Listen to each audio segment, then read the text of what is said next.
How to get $500,000 in less than 10 minutes, part 2.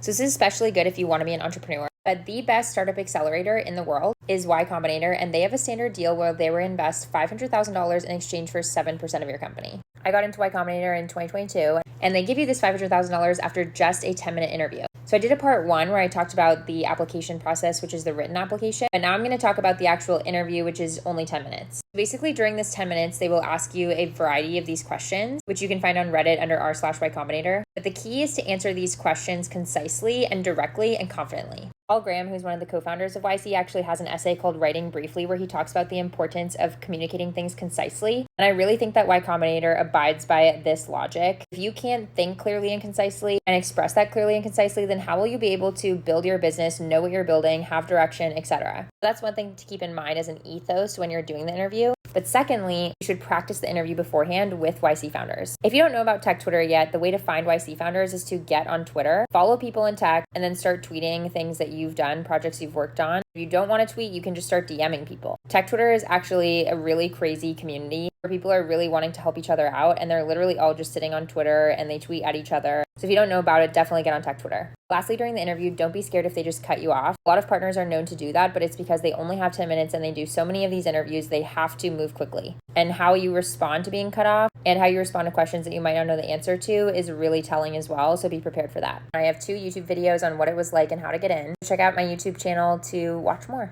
And hit plus for part 3 where I talk about what YC is like.